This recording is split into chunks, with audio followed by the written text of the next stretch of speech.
Helping academy YouTube চ্যানেলে সবাইকে স্বাগত। আমরা আগের ভিডিওতে গান্ধী এরা স্টার্ট করেছিলাম এবং সেখানে আমরা গান্ধীজির থেকে কিছু গুরুত্বপূর্ণ তথ্য আমাদের ক্লাসে করেছিলাম এবং তার লাইফের ক্রোনোলজিক্যাল একটা ওভারভিউ আমরা দেখেছিলাম এবং কিছু ইনসিডেন্ট সেখানে দেখেছিলাম, ইম্পর্টেন্ট ইনসিডেন্ট। আজকে আমাদের ভিডিওতে সেই ইনসিডেন্টগুলোরই ইন ডিটেলসে দেখা হবে। তো এটি হবে গান্ধী এরা পার্ট 2 এর ক্লাস। তো চলো ক্লাসটি শুরু করা যাক।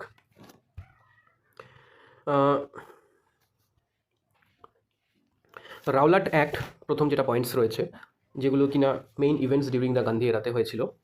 প্রথম point, Rowlatt Act 1990 during the viceroy of Lord Chelmsford. তো লর্ড চেমসফোর্ড এর সময়ে এই রাওলাট অ্যাক্টটি এসেছিল।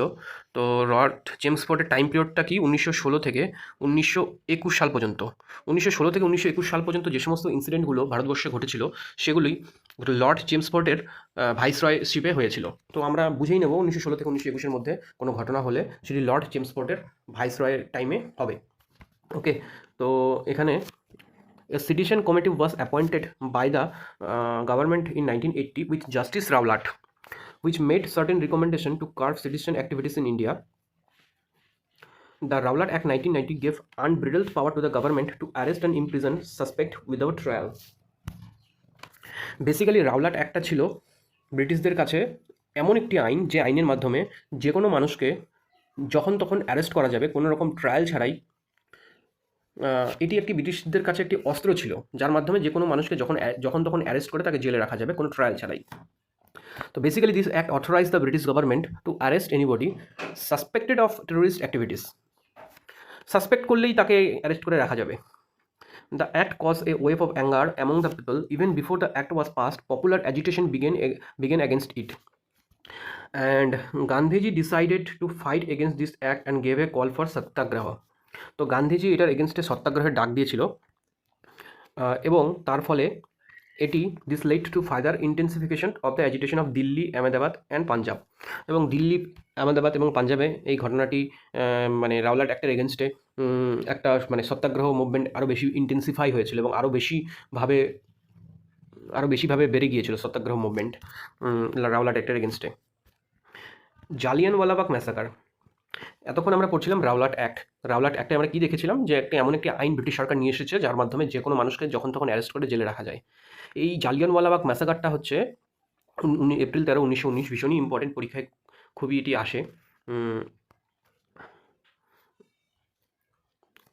The arrest of Dr. Saifuddin Kichlu and Dr. Satyapal on April 10, 1919 under the Rowlatt Act in connection with Satyagraha caused serious unrest in Punjab. Rowlatt অ্যাক্টের এগেনস্টে doctor Saifuddin Kitchlew and doctor সত্যপালকে arrest করা হয় April 10, 1919 সালে। ঠিক আছে, কেন অ্যারেস্ট করা হয়, কীভাবে অ্যারেস্ট করা হয়? রাওলাট অ্যাক্টের মাধ্যমে তাদেরকে অ্যারেস্ট করা হয়। কারণ তারা কি করছিল, তারা এই অ্যাক্টের এগেনস্টে বিদ্রোহ করছিল।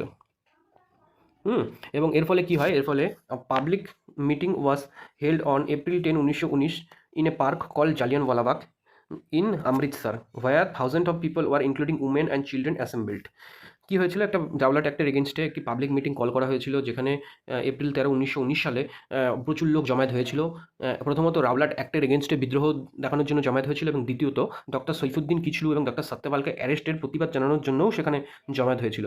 Before the meeting could start, General Edward Harry Dyer ordered a indiscriminate heavy firing the crowd. তো পরীক্ষায় এটাই আসে যে কে এলোপাথারি গুলি চালিয়েছিল জালিয়ানওয়ালাবাগ হত্যাকাণ্ডে, কে অর্ডার দিয়েছিল? তো অ্যান্সারটি হবে হচ্ছিল গিয়ে হ্যারি ডায়ার হচ্ছিল গিয়ে জালিয়ানওয়ালাবাগ মাসাকার যে হয়েছিল সেখানে গুলি চালানোর পারমিশনটা উনি দিয়েছিল এবং তিনি ভিড়ের মধ্যে গুলি চালায়, ভিড়ের মধ্যে গুলি চায় এবং তার ফলে একাধিক মানুষ আহত এবং নিহত হয়। লুসেন্টের দেওয়ার ডেটা অনুযায়ী 1200 পিপল ওয়ার উন্ডেড, 1200 পিপল আহত হয়েছিল, কিন্তু অ্যাকচুয়ালি তার থেকে বেশি মানুষ আহত হয়েছিল। At the time of Michael O Dyer was lieutenant government of Punjab. তখন পাঞ্জাবের লেফটেন্যান্ট গভর্নর কে ছিল? তখন পাঞ্জাবের লেফটেন্যান্ট গভর্নর ছিল মাইকেল ও ডায়ার। ঠিক আছে, গুলি চালিয়েছিল হ্যারি ডায়ার বা জেনারেল ডায়ার, বাট পাঞ্জাবের লেফটেন্যান্ট গভর্নর কে ছিল? পাঞ্জাবের লেফটেন্যান্ট গভর্নর ছিল তখন মাইকেল মাইকেল ডায়ার, পাঞ্জাবের লেফটেন্যান্ট গভর্নর ছিল মাইকেল ডায়ার। ঠিক আছে, ইনফরমেশনটি মনে রাখবে। এবং তার ফলে কী হয়েছিল, the massacre was a turning point in Indo British relation and inspired the people to provide a more unrelenting fight for freedom. এই যে ঘটনাটি ঘটেছিল, এই ঘটনাটির ফলে এই মানে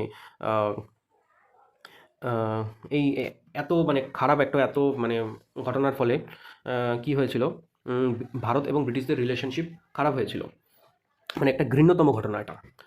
ভারতের রিলেশন খারাপ হয়েছিল এবং তার ফলে মানুষ আরও বেশি করে ইন্সপায়ার্ড হয় ব্রিটিশদের এগেনস্টে বিদ্রোহ করার জন্য। ঠিক আছে, নোট দিয়ে দেখবে লুসেন্ট বই লেখা আছে, Sardar Udham Singh an Indian patriot from Punjab shot down Michael O'Dwyer in London 1940। 1940-তে লন্ডনে উধাম সিং কী করেছিল, উধাম সিং কী করেছিল উধাম সিং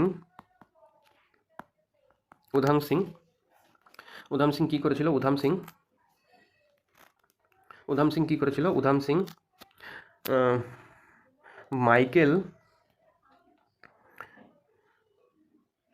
মাইকেল ডায়ারকে গুলি করে হত্যা করেছিল। ঠিক আছে, তো সেটাই দেখতে পাচ্ছি আমরা এখানে। এখানে তো ইনসিডেন্টটি খুবই আমাদের কাছে গুরুত্বপূর্ণ একটি ঘটনা। তো পরীক্ষায় প্রশ্ন আসে যে জালিয়ানওয়ালাবাগ হত্যাকাণ্ড কত সালে হয়েছিল এবং কত তারিখে হয়েছিল। তো অ্যান্সার হবে এপ্রিল 13, 1919 সালে। ঠিক আছে, তো এটি মনে রাখবে তোমরা। এবং একটা কথা বলছি সবাইকে, তোমাদের যাদের লুসেন্ট বই রয়েছে তারা পাশে লুসেন্ট বইটি নিয়ে বসবে, তাহলে ক্লাস করতে সুবিধা হবে। আমি যে সমস্ত পয়েন্টগুলো তোমাদেরকে বলে দিচ্ছি সেগুলো তোমরা নোট ডাউন করে নাও এবং লুসেন্টের থেকে ইচ অ্যান্ড এভরি পয়েন্ট যেগুলো আমি মার্ক ডাউন করছি সেগুলো মুখস্থ করে ফেলো। পরীক্ষাতে কিন্তু 90% প্রশ্ন এই বইটি থেকেই আসবে এবং যে পয়েন্টসগুলো আমি বলবো সেই পয়েন্টসগুলো থেকেই আসবে। ওকে, তো এবার আমি দেখতে পাচ্ছি খিলাফত মুভমেন্ট কত সালে হয়েছিল। খিলাফত মুভমেন্ট হয়েছিল 1920 সালে। 1920 সালে খিলাফত মুভমেন্ট হয়েছিল। তো সে সময় কী হয়েছিল, সে সময় আমরা দেখতে পারবো যে আমরা দেখতে পারবো যে the Khalifa sultan of Turkey was looked upon by the Muslim as their religion head during the First World War when the safety and welfare of Turkey was threatened by the British, thereby weakening the Khalifa's position. Actually কী হয়েছিল, Turkey বলে যে কান্ট্রিটি আছে সেই কান্ট্রির মুসলিমদের যে head তাকে কি বলা হয়, তাকে বলা হয় খলিফা। ঠিক আছে, তাকে খলিফা বলা হয়। তো কি হয়েছিল, ব্রিটিশরা কি করেছিল, খলিফা যে পদটা আছে ফার্স্ট ওয়ার্ল্ড ওয়ারের সময় সে খলিফা পদটি তারা ডিমলিস্ট করে দেয়, বা বলতে পারো যে খলিফা পদটাকে তারা আর রিকগনাইজ করে না। এর ফলে কি হয়েছিল, কি হয়েছিল সেটা আমি পড়ছি। Muslim adopted an aggressive anti British attitude. এর ফলে মুসলিমরা এক ধরনের অ্যান্টি ব্রিটিশ অ্যাটিটিউড দেখায়। কেন কি, তাদের মুসলিমদের যে হেড আছে, তাদের লিডার, তার পর থেকেই তারা ডিমলিস্ট করে দেয়। তো এর ফলে তো তারা ব্রিটিশদের এগেনস্টে অ্যাগ্রেসিভ হবেই। আর আমাদের ভারতবর্ষে তখন কী হয়েছিল, আমাদের ভারতবর্ষে তখন the Ali brothers Mohammad Ali and Shaukat Ali launch a anti British movement in 1920, the Khilafat movement for the restoration of Khilafat. Ali brothers খিলাফত মুভমেন্টের লিডার আলী ব্রাদার্স। ঠিক আছে, আলী ব্রাদার্স খিলাফত মুভমেন্টের লিডার হচ্ছে আলী ব্রাদার্সরা কী করেছিল, ব্রিটিশদের এগেনস্টে একটি অ্যান্টি ব্রিটিশ মুভমেন্ট ইন্ডিয়াতে গড়ে তুলেছিল, যাতে কিনা the Khilafat movement for the restoration of খিলাফত, যাতে কিনা আগের যে পূর্বের যে দেওয়া খিলাফত পদটি ছিল সেটি যাতে ফিরিয়ে আনা হয়, তাই জন্য তারা একটি মুভমেন্ট ভারতবর্ষে চালিয়েছিল। It was supported by Gandhiji and INC which pave the way of Hindu Musalman unity. তাহলে আমরা কী দেখতে পেলাম, খিলাফত মুভমেন্টের মাধ্যমে ভারতবর্ষে হিন্দু মুসলমানের ইউনিটি হয়েছিল বা একত্র হয়ে গেছিল। এটিকে কে সাপোর্ট করেছিল, এটিকে গান্ধীজি সাপোর্ট করেছিল। তাহলে খিলাফত মুভমেন্ট কত সালে হয়েছিল, খিলাফত মুভমেন্ট হয়েছিল 1920 সালে। ভারতবর্ষে খিলাফত মুভমেন্টের লিডার কারা ছিল, আলী ব্রাদার্স। আর এটিকে কে সাপোর্ট করেছিল, গান্ধীজি। তো এই পয়েন্টগুলো মনে রাখবে। ঠিক আছে, এবার চলো পরে দেখা যাক নন কোঅপারেশন মুভমেন্টে কী হয়েছে। Non cooperation movement at the Kolkata session in September 1920, the Congress resolved in favour of the non cooperation movement and defined Swaraj as its ultimate aim. According to Gandhi, the movement surrender of little and honorary and resignation of nominated, refusal to the attendant government darbars, refusal of general public or themselves for military and other government job. Non cooperation movement কী হয়েছিল? Non cooperation movement থেকে যে প্রশ্নটি আসে, আইনসির যে হচ্ছিল গিয়ে কলকাতা সেশনটা হয়েছিল, আইনসির যে কলকাতা সেশন হয়েছিল কত সালে? 1920 সালে। 1920 সালে কোথায় হয়েছিল সেশনটা? কলকাতা। কলকাতাতে যে সেশনটি হয়েছিল সেই সেশনটিতে প্রথম নন কপারেশন মুভমেন্টের ডাক দেওয়া হয়েছিল, ঠিক আছে? এবং কে ডাক দিয়েছিল? গান্ধীজি ডাক দিয়েছিল, ঠিক আছে? কলকাতা সেশনে সে সময় হেড কে ছিল? লালা লাজপত রায়। কলকাতা সেশনের হেড তখন, আইনসি কলকাতা সেশনের হেড তখন কে ছিল? লালা লাজপত রায়। কী হয়েছিল? নন কপারেশন মুভমেন্টের ডাক দেওয়া হয় এবং নন কপারেশন মুভমেন্টের মেন উদ্দেশ্য কী ছিল? নন কপারেশন মুভমেন্টের মেন উদ্দেশ্য ছিল কোনো রকমভাবেই ব্রিটিশদের সাথে কোঅপারেট করা হবে না। কোঅপারেট করা হবে না ইন দ্য সেন্স, যে সমস্ত ব্রিটিশ যে সমস্ত মিলিটারিস্টরা রয়েছে, পাবলিক, যে সমস্ত refusal of general public military and government job এই সমস্ত সব কিছুকে তারা রিফিউজ করছিল। ভারতবর্ষের সমস্ত লোক রিফিউজ করছিল এবং কে ডাক দিয়েছিল এই আন্দোলনের? গান্ধীজি ডাক দিয়েছিল। তো এটাই আমরা জানবো নন কপারেশন মুভমেন্ট থেকে কত সালে হয়েছিল, 1920 সালে হয়েছিল, কোন সেশনে হয়েছিল? আইনসির কলকাতা সেশনে হয়েছিল। এবং এই সেশনে কী উদ্দেশ্য কী ছিল? এই সেশনের উদ্দেশ্য ছিল ব্রিটিশদের পক্ষে কোনো কিছুতেই কোঅপারেট না করা। চলো,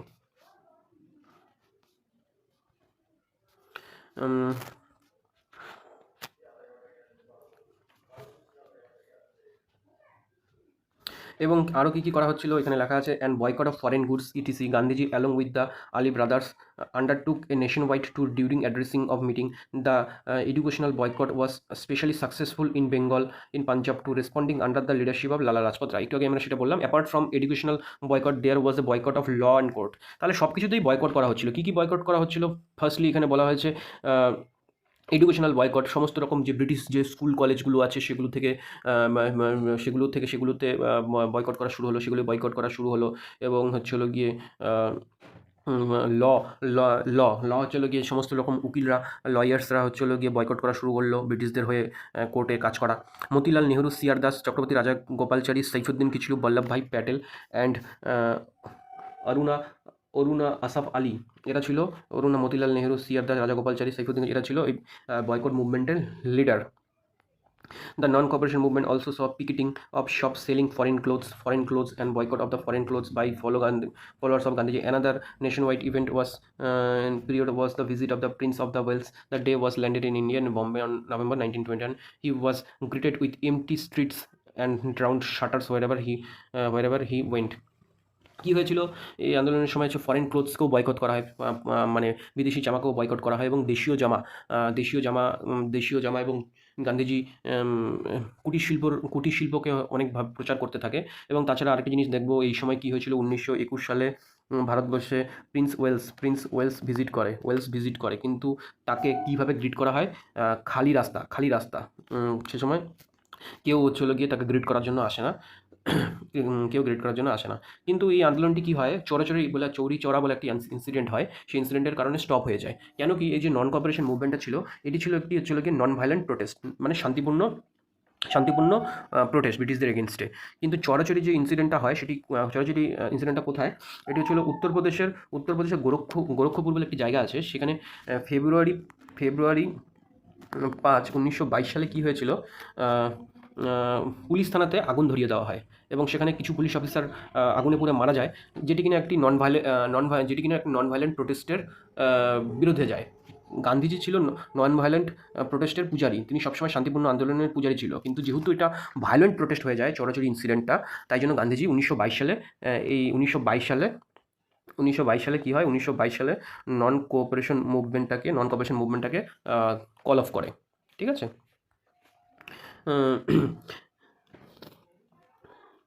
তাহলে নন কোঅপারেশন মুভমেন্ট কত সালে শুরু হয়েছিল? নন কোঅপারেশন মুভমেন্ট শুরু হয়েছিল 1920 সালে। কত সালে তুলে নেওয়া হয়? 1922 সালে। কোন ইনসিডেন্টসের কারণে? চোরাচুরি ইনসিডেন্টের কারণে।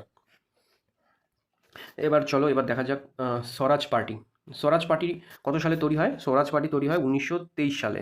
স্বরাজ পার্টি গড়ে ওঠার কারণ কি? চলো দেখা যাক। গান্ধীজি's decision to call off the agitation caused frustration among the masses. His decision came in for severe criticism. His colleagues like Motilal Nehru, C.R. Dash and N.C. Kelkar, who organized the Swaraj Party, the foundation of Swaraj Party, were late on January 1, 1923. Congress Khilafat Swaraj Party proposed then the alternative program or diverting the movement from widespread civil disobedience program to restrictive one, which would encourage its member to enter into legislative council. Actually Gandhiji যে 1922 সালে non cooperation মুভমেন্টটাকে call of করে নেয়, সে কারণে মতিলাল নেহরু মতিলাল নেহরু মতিলাল নেহরু মতিলাল নেহরু মতিলাল নেহরু মতিলাল নেহরু এবং হচ্ছে হলো গিয়ে CR Das, এরা এরা একটি নতুন পার্টি বানায়। সেই পার্টিটির নাম কী ছিল? সেটির নাম ছিল হচ্ছে হলো গিয়ে স্বরাজ পার্টি। কেন কি নন কোঅপারেশন মুভমেন্টের পরবর্তীকালে কোনো সেরকম বড় কোনো রাজনৈতিক রাজনৈতিক কোনো মুভমেন্ট চলছিল না। তাই নন কোঅপারেশন মুভমেন্টের পরবর্তী ব্রিটিশ মুভমেন্টটাকে চালু রাখার জন্য পরবর্তী একটি পার্টির বা সংগঠনের খুব দরকার ছিল। তাই জন্য সিআর দাস এবং মতিলাল নেহরু এরা স্বরাজ পার্টি 1923 সালে এস্টাবলিশ করে। That's all in this video. পরের ভিডিওতে আবার দেখা হচ্ছে। Thanks for watching.